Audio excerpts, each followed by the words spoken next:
Lors d'un live en extérieur, l'orateur explique qu'ils ont réalisé une capsule ce matin avec la courroie au pharaon, qui sortira dans une semaine environ. Malheureusement, ils n'ont pas eu le temps de la monter et la personne concernée n'a pas pu assister au live.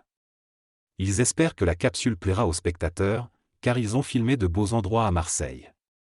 Il explique également qu'ils sont en train d'installer un nouveau studio et qu'ils ont rencontré quelques problèmes techniques. Avec une nouvelle box internet défectueuse. En attendant, ils doivent faire ce live avec leur smartphone. Leur balcon et leur quartier sont montrés aux spectateurs.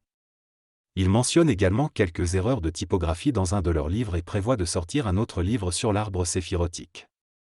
Ils ont essayé de créer des lames de tarot avec un logiciel, mais ont finalement décidé de les faire eux-mêmes en utilisant de l'aquarelle, de l'acrylique et des crayons. Dans cette discussion, l'utilisateur parle de ses intérêts personnels, notamment le tarot et l'arbre de la séphiro. Il mentionne également son désintérêt pour le tarot et sa préférence pour les Vikings. Il mentionne également une dispute avec une autre personne sur Internet, mais souligne qu'il n'a rien contre cette personne. Il répond également à une question sur la conscience supérieure et explique que les manifestations sont subtiles et intuitives. En ce qui concerne le bouddhisme, l'utilisateur demande des précisions sur le type de bouddhisme, afin de pouvoir recommander un livre approprié. Enfin, il mentionne qu'il y a des erreurs dans un livre et promet de les rectifier dans une prochaine publication. La personne exprime son mécontentement concernant une imprimerie qui commet de nombreuses petites erreurs. Elle envisage même de changer d'imprimerie. Elle pense que cela ne va jamais s'arrêter car les personnes qui y travaillent ne sont pas très rigoureuses et laissent passer des erreurs. Elle fait également mention de la respiration dans la pratique de la méditation. Elle explique que les bracelets qu'elle porte sont des cadeaux de ses filles et de son ex-compagne. En ce qui concerne l'Antarctique, elle déclare qu'il ne se passe rien de spécial à part des bases météorologiques et militaires.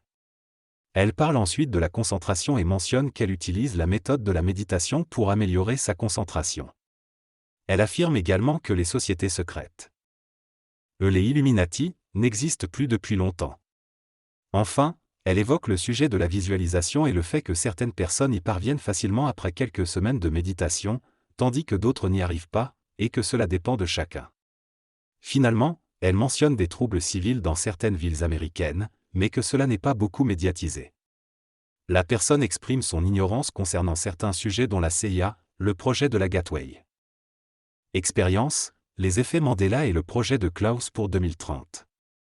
Elle explique que certaines informations sont difficiles à trouver en France et qu'elle ne peut donc pas donner d'opinion à ce sujet.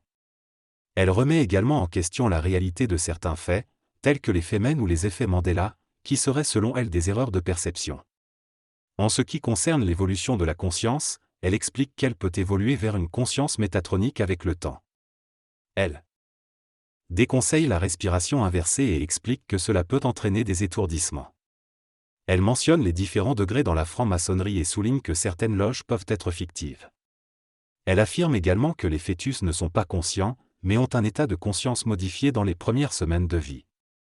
Cependant, elle ne peut pas expliquer comment se forme la conscience chez les fœtus. Dans cet extrait, l'auteur aborde différents sujets tels que les ovnis et les théories sur leur origine terrestre, les possibilités de rencontres extraterrestres, l'impossibilité de voyages intergalactiques en raison des distances et des conséquences de la vitesse de la lumière sur les objets en mouvement, ainsi que l'étude des formes géométriques et de la supraconscience dans l'art.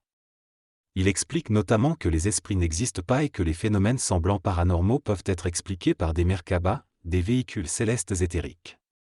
Il déconseille également l'utilisation de son binaural lors de pratiques de méditation visant le silence mental.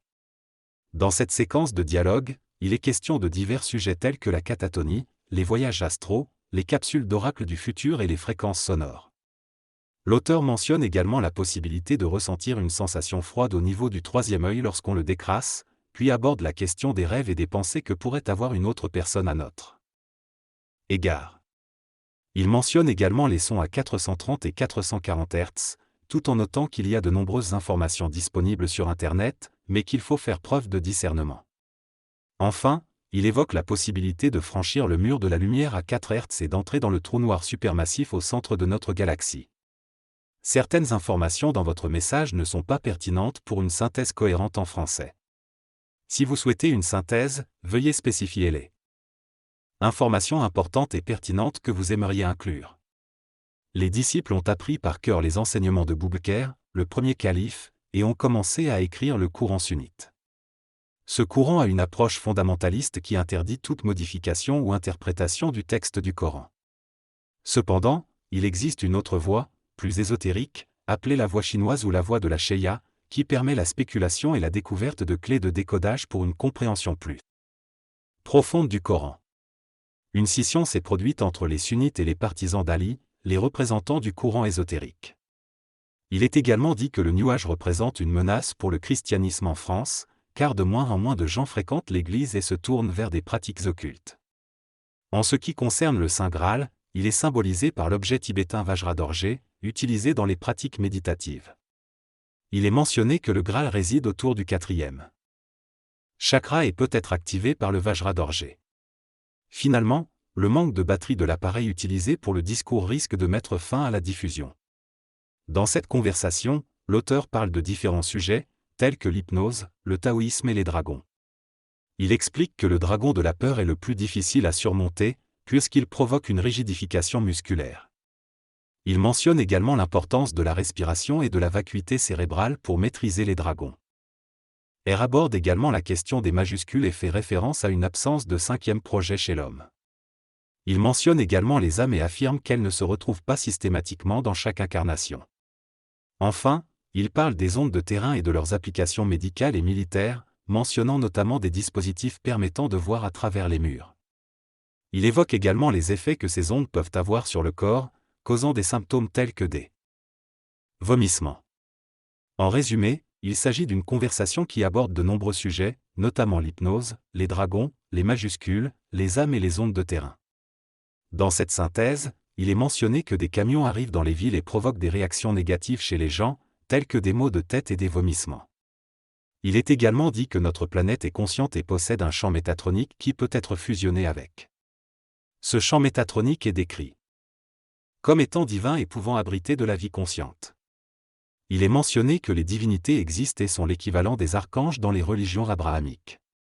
Certains ont appelé ce champ métatronique Kubaba ou Sibel. Il est également mentionné un gardien du seuil et une terrible épreuve liée à une réflexion. Plus tard, la discussion porte sur des rencontres avec des femmes et des interactions avec elles. L'auteur exprime également des frustrations et des déceptions concernant certaines femmes. La discussion se termine avec une mention de la spirale comme une extension de conscience.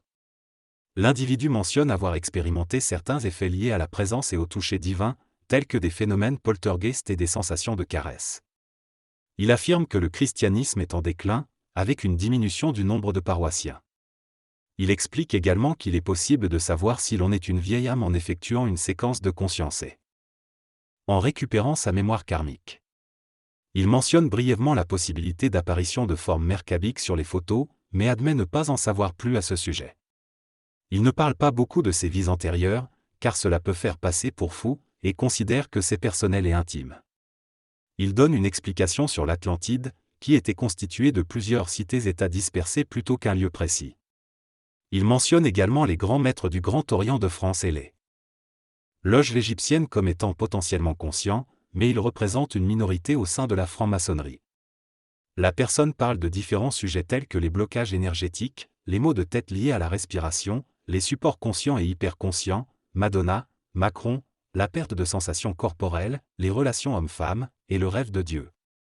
Elle mentionne également son projet de créer des cartes du tarot illustrées avec de l'aquarelle et d'autres matériaux. Elle conclut en disant qu'elle attend une réponse de sa copine Victoire avec qui elle est fâchée depuis une semaine. L'auteur parle d'un projet qu'il va réaliser sur les séphirotes et les cubes métatroniques, ainsi que sur les lames du tarot. Il prévoit également de créer ses propres versions des lames du tarot et des estampes japonaises pour illustrer les 64 hexagrammes. Il s'excuse pour les éventuelles fautes de frappe dans ses messages et explique qu'il utilise son téléphone pour le live car il a rencontré un problème avec sa caméra. Concernant la médecine alternative, il explique qu'elle n'est pas interdite mais certaines pratiques dangereuses peuvent être interdites. Il répond également à une question sur la planète et explique le processus de développement de la vie. Enfin, il parle des caractéristiques de l'hélium, notamment son utilisation dans les plateformes de forage. À l'époque, les prépartitions étaient maîtrisées par les Atlantes, qui étaient les plus pauvres en béridium. Personnellement, je ne peux pas me passer de glace. Il y a un lien entre le style et la conscience, j'adore le style du café, étant à la fois buveur de thé et de café. J'aime le produit qui contient de la caféine, que ce soit sous forme de café ou de caféine pure. Je bois beaucoup de café le matin, ainsi que 2 bouteilles de Misastib, ce qui me donne un frisson très aigu. Pendant la méditation, il arrive que l'on vive une expérience d'effondrement sur soi-même, comme si l'on se réduisait à la taille d'un atome, ce qui peut paraître une éternité. Lors de la phase de l'hypnologie, il ne faut pas faire attention à ce qui se passe et se comporter comme un miroir, laissant les images défiler sans les analyser. Cela crée un monde parallèle onirique et fantasmagorique. J'ai également une certaine façon de respirer, une respiration inversée taoïste qui facilite l'accès à la salle blanche, aux portes du canal panique. De plus, les femmes ont une volonté de puissance. Les jaguars malinois. Malgré mon apparence, j'ai la chance de recevoir la visite de jolies filles de différentes régions de la France. J'ai également vécu des expériences similaires à celles de Miyamoto Musashi et de Mori Shiba. Le dessin animé Alice au pays des merveilles représente les sphères de Malkout, les Sephiroth. Depuis 3 ans, je préviens qu'il y aura des insurrections urbaines massives en France. Certains me qualifiaient de complotiste, mais le Mektoub m'a donné raison. En ce qui concerne la préservation des fils sexuels recommandés par les religieux, cela fait partie de la boîte de la main gauche, des pratiques que je n'apprécie pas personnellement. Il est demandé de ne pas chercher l'éjaculation, mais cela relève de l'expérience individuelle. Dans cette discussion, il est question de pratiques sexuelles et spirituelles. Il est mentionné la position du lotus et la fusion tantrique entre les 2 partenaires. Il est souligné qu'une éjaculation ou un orgasme met fin à cette expérience de fusion. Ensuite, la conversation dérive vers d'autres sujets, tels que les contes des 1001 nuits qui contiennent des codes et de la cryptographie, la provenance des débris d'étoiles mortes dans l'eau, la signification de l'acacia dans les sociétés secrètes, la collaboration possible entre les superconscients et les molécules, et enfin, la localisation géographique de la personne qui parle. L'orateur mentionne qu'il ne peut pas aller à la mer car la région est fermée en raison d'une base militaire. Il explique qu'ils doivent aller plus loin, à Mourillon aux Sablettes, ce qui les oblige à parcourir 5,6 km alors que la mer est proche. Il rassure ensuite que dormir près de la mer est sûr et qu'il n'y a pas de risque de tsunami ou autre catastrophe. La conversation se poursuit avec des remerciements pour les livres envoyés et des discussions sur l'édition et la biorésonance. L'orateur demande ensuite l'heure, exprime ses besoins physiques et annonce la fin du live. Il mentionne également une capsule vidéo en cours de montage et s'excuse pour les potentielles manipulations à effectuer pour poster la vidéo. Au revoir les enfants, à très bientôt.